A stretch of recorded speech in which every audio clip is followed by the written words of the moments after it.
26 كرة لدى المنتخب الياباني. راية، تسلل، ركلة حرة غير مباشرة.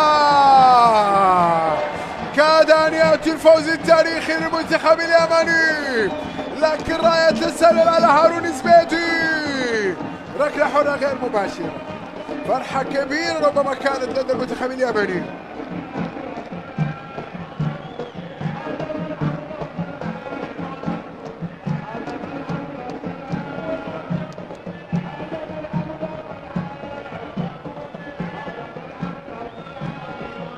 حكم اللقاء يوقف اللاعب ربما للعودة للفار. نور الدين ودالي، وربما التأكيد على القرار.